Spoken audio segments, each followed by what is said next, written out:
Magandang umaga po at welcome po sa ating programa, My Morning Mana with Pastor OG.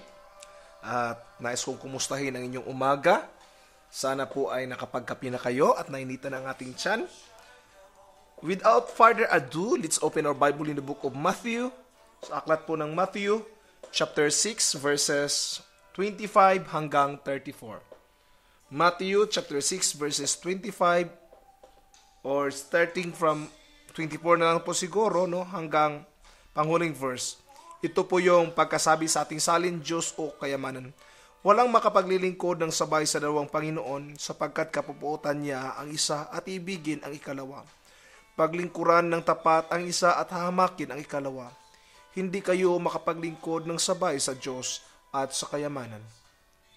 Kaya't sinasabi ko sa inyo, huwag kayong magabagabag tungkol sa pagkain at inumin na kailangan ninyo upang mabuhay o tungkol sa damit na kailangan ng inyong katawan.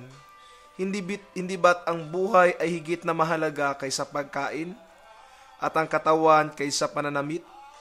Masdan ninyo ang mga ibon. Hindi sila naghahasik ni nag-aani o kaya'y nagtitimon sa bangan. Gayuman, pinapakain sila ng inyong amang nasa langit. Hindi ba't higit kayong mahalaga kaysa mga ibon? Sino sa inyo ang makapagpahaba ng kanyang buhay ng kahit isang oras o sa pamamagitan ng kanyang pagkabalisa? At bakit kayo mabagabag tungkol sa pananamit? Isipin ninyo kung paano sumisibol ang bulaklak sa parang. Hindi sila nagpapagal ni humahabi man. Ngunit ito ang sasabihin ko sa inyo.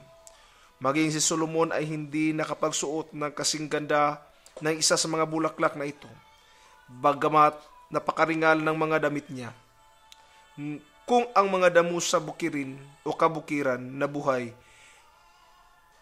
ngayon at kinabukas ay igagatong sa kalan, ay dinaramta ng Diyos, kayo pa kaya? Kay liit na pananalig ninyo sa Kanya.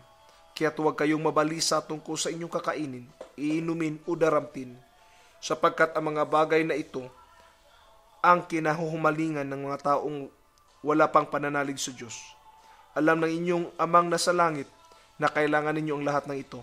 Ngunit, pag sumakita ninyo ng higit sa lahat ng pagharian kayo ng Diyos at mamuhay ng ayon sa Kanyang kalooban, at ipagkakaloob niya ang lahat ng kailangan ninyo.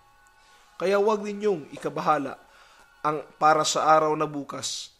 Saka na ninyo harapin kapag ito'y dumating. Sapat na sa bawat araw ang kanyang mga suliranin. Our topic for this morning is why worry? Bakit ka mag-aalala? May mga panahon na hindi maiwas na nag-aalala tayo. Lalo pat delay yung sahod natin o di kaya magdadalawang buwan na hindi natin nabayaran yung ating tinatawag lang paluwagan o tawag ng iba ay pasikipan.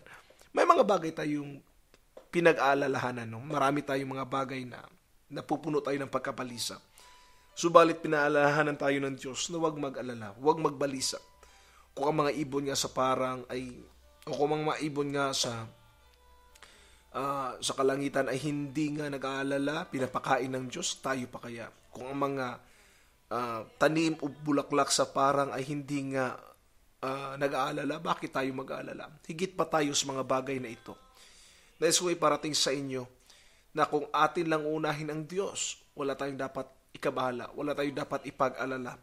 May mga panahon man sa buhay natin na hindi maiiwasang dumarating mga buhay na ito. Isipin lang natin that our God is the ever supplier that we have. He is the great supply at hindi kailanman magkukulang siya.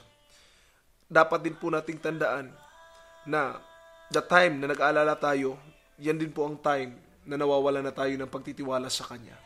Bakit po? Ang kabaliktaran po ng pagkabalisa ay pagkawala ng ating pagtitiwala sa Diyos. Yun po ang kabaliktaran niya kung titingnan natin. Kasi kung tayo po ay nagtitiwala sa Diyos, alam natin na isusupply po niya ang lahat ng ating pangailangan. Kaya ano po ang ibig kong iparating? Simple lang po. Tayo po ay mamuhay at ibigay ang ating buhay sa Kanya, sabihin, Lord, have your way in me. Ikaw na ang bahala ng buhay ko. Ayaw kong mag-alala, Lord. Nais ko na kung mayroon na akong alalahanin, yun ay ang paano ka bigyan ng kaluguran. Sana ito ang maging commitment natin sa umagang ito.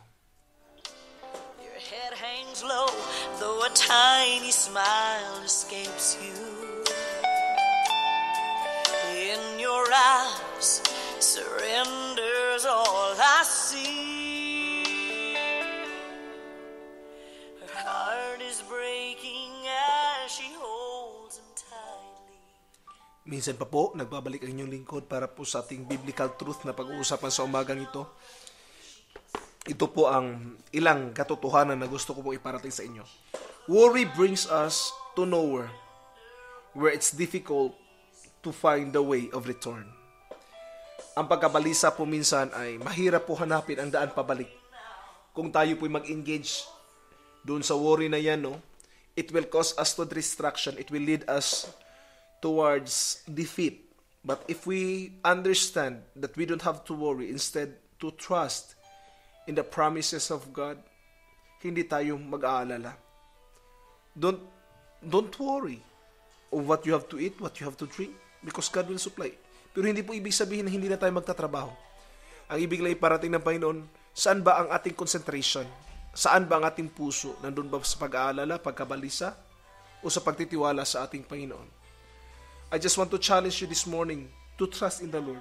Another point po, God's providence and blessings are greater than our monthly salary. Minsan po, ang pagtitiwala ng tao ay nasa sahod nila buwan-buwan. Pero ang pagpapala ng Diyos, ang pagpuprovide ng Diyos ay higit pa po yan sa monthly salary na ating matatanggap.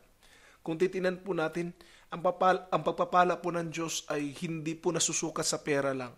Ito po ay makikita sa kagalingan ng katawan, sa health natin, sa happiness na ating natatanggap, sa mga bagay na ating pong natatanggap, no?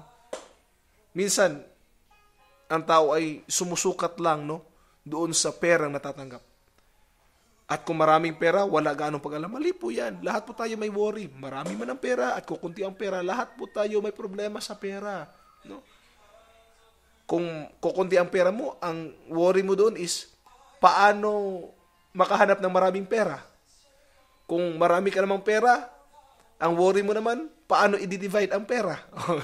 Parehong worry lang po yan. Lahat po may worry. Kaya ano po dapat kabalisa natin? No? Bakit tayo mag-aalala? So ang gagawin po natin is magtiwala sa Diyos. Kung wala kang pera, magtiwala sa Diyos na siya magsusupply. Kung marami kang pera, magtiwala sa Diyos. Nabigyan ka niya ng dunong at wisdom kung paano pamahalaan ang pera meron ka. So my personal application, for me personally, no, meron akong binanggit dito. I have to live trusting on Him or on His supply. I have to trust on His supply that never runs out. Kasi yung supply natin ay magra-run out yan eh. But the supply of the Lord will never run out. Hindi yan mauubos, no? Minsan kasi akala natin na okay na lahat, but actually the supply of God will never run out. Ang supply lang natin ang nag-run out, mga kapatid. Another point, supply is ever present if the supplier is with me.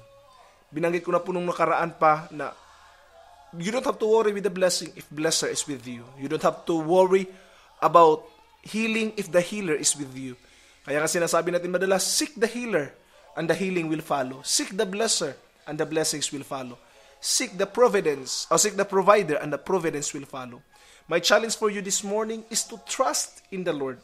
Trust in His supply. Trust that God is here. Do not worry.